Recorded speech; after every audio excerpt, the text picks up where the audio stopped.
is good, YouTube? Quinn Wade Basketball Analysis coming to you with a quick video. I wanted to let you guys know I got some new merchandise available, not just t-shirt anymore. I got different type of t-shirt, different type of shirts and logos that you can purchase on my spread shirt, and also hoodies now.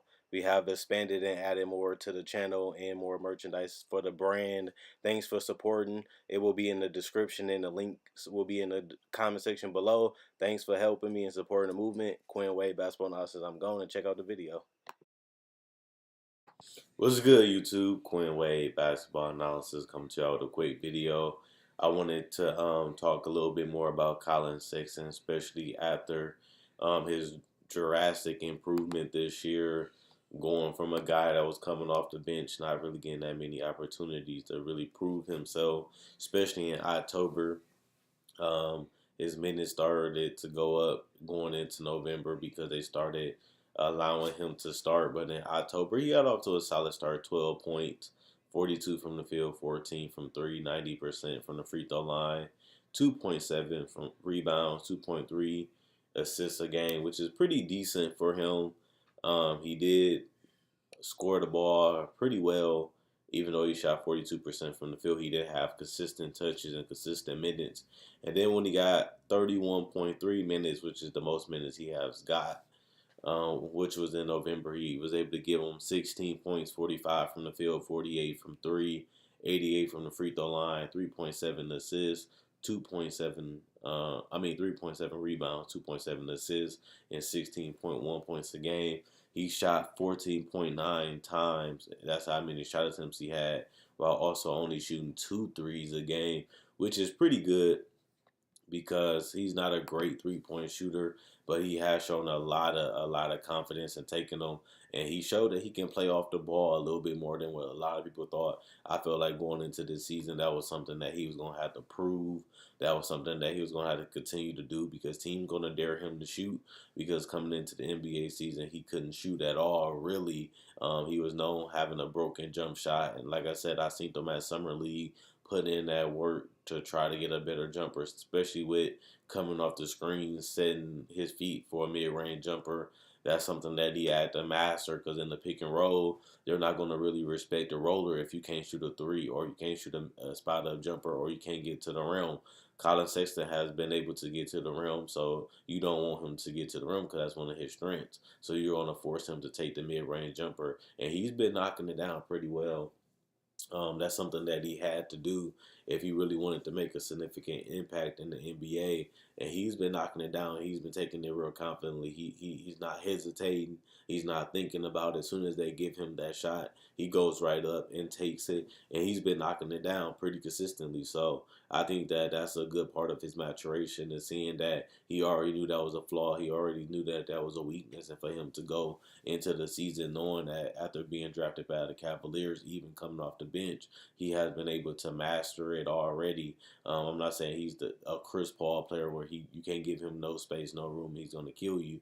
But he also shown that he can improve it, and the teams are giving it to him. The teams are saying, well, you can take it, and he's been punishing teams for doing it. And another thing about that is his spot up threes. Like I told you guys in the NBA breakdown, when I broke down actual footage of Collin Sexton playing, he has been able to pass that test, because when you leave him open, he's no hesitation putting up threes, and he's knocking them down. He may not be shooting a lot of them, but at the same time, you don't want to play all the way into the defense what they give you, because you still want to get the shots you want. You still want to keep your teammates involved, but the fact that he's getting wide open threes and he's taking them and knocking them down at a super efficient rate shows you that he has been working on that part of his game. And they always say he's a workhorse. He's always in the gym. He's always staying late, and you're starting to see that it has to be true, because you're starting to see the results in games. And I'm very proud of him, because the main things I told him to work on in my breakdown, at the end of the breakdown, when I gave my final thoughts, he has significantly improved in these areas, and the season is not even halfway over, and he has made dramatic improvements on his jumper. And that just shows you that this guy won't settle for less, that this guy really wants to be great. He really wants to be one of the best players in the league. He has the hunger. He's already won the starting spot with the Cavaliers. His jump shot is already improved. and the fact that he's putting up respectable numbers as a rookie that just started getting significant minutes, like I said, in November. And he's been already able to turn his total to 14 points a game, 44 from the field, 41 from three, 89 from the free throw line, while also showing that he can be a decent passer. That's something that I'll definitely want to see him improve on, is being a better passer, keeping his teammates involved, keeping the shooters involved, even though a lot of them want to be traded. Kyle Korver already gone. J.R. Smith wants to be gone. But, he's around a young team. He still has Hood. He has Burke. He still has Larry Nance that can finish around that basket. He still has Tristan Thompson that can finish around that basket. He has enough players and enough talent around him where he can still count on them to finish play. They're not that bad. They're not great players. They're not star players, but neither is he. But he's going in the right direction, and I feel like I had to make this video to let people know I'm very impressed by how well and how quick and how smooth the transition for him going to the NBA has been right now. A lot of people thought that it'll take him a while to get to a decent level in the NBA, and he did start off as a streaky shooter at the beginning of the season, but for him to even be 6'2", 190 already shows you that he really wants that NBA body. He really wants to be dominant, and I'm just loving it that he's putting that work in and we're seeing the results so fast. I wonder how high his ceiling is going to be, because if he can continue to play like he's been playing, take more shots and get more opportunities to shine by getting from 31 minutes to about 35 to 40. Hopefully he doesn't get a major injury though, but if he can continue to get more minutes and get more playing time and get more chemistry and more experience and more knowledge of the game, that can help make his game even smoother during the ride. He does have some veterans on his roster that can definitely help him, and he does have a coach that wants him to be in the right situation. Remember, he didn't have to start Collin Sexton. He didn't have to use Collin Sexton as much as he does, but when you draft somebody this high and you losing and you're trying to rebuild, you might as well let him play, because at the end of the day, he only can get better. Even if he struggles, even if he flops, which he didn't, he only going to get better. Is the mentality that you have to have. And if you're trying to go young, he's going to eventually have to play. Eventually, he's going to eventually have to learn the game. So why not just let him go out there and make some mistakes? Why not let him go out there and get a lot of shot opportunities so he can have that confidence, so he can know the game, so he can understand the game more better?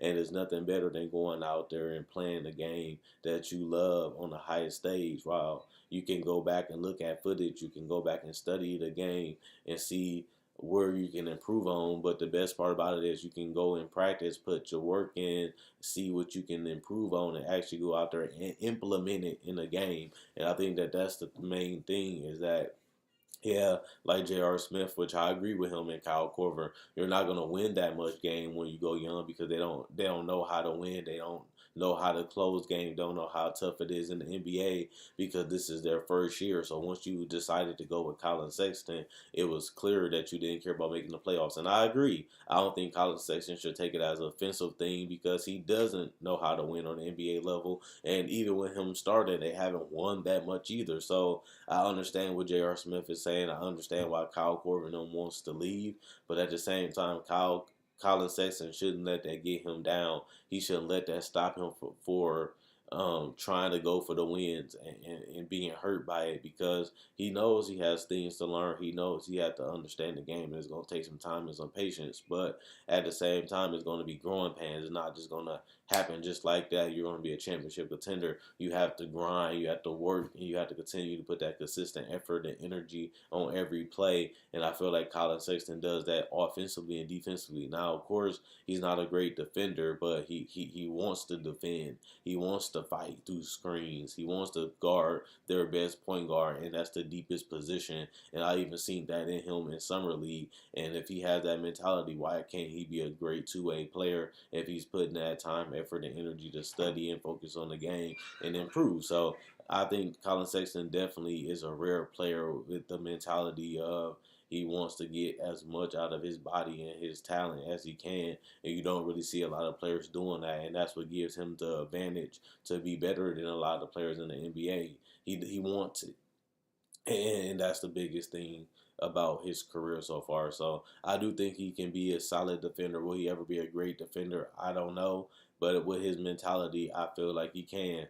And at the same time, offensively, he can still continue to get better with his playmaking ability, making sure he can collapse the defense, make the right passes, whether it's a dump off, a pick and pop, or even kicking it out to the shooters. I think he can still improve in that way. I think he can still improve on the fact that he can learn and understand the game more now that he's playing, now that he can see it and feel it because he's in the games getting a lot of minutes. But I still would like to see him get more minutes and see if he can keep his efficiency and his scoring up and more minutes. And we don't know as the NBA continues to change and adapt and evolve around him. They're going to force him to continue to make improvements. They're going to force him to continue to change his game. And if he's able to do those things, he will be an all-star. He will be a star in this league. And I have no reason to doubt that he can't do it because he's doing it already and making the improvements already. And he's not even halfway through the season. So let me know what you guys think about Collin Sexton. Will he be an all-star? Will he be a star? Will he be a third or fourth or a fifth option on the championship team?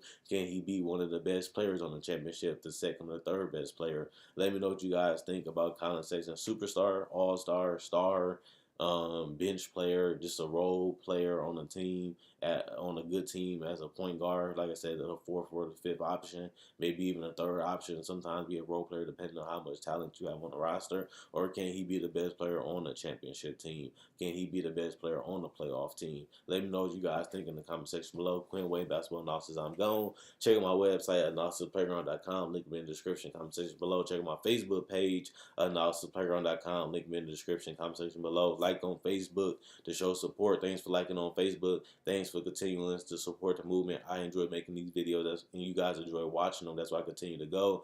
And also check out my spreadshirt, t-shirts, sweaters, hoodies, and other accessories like water bottles and other things available. Thanks for supporting the brand. Thanks for supporting the movement. I'm gone.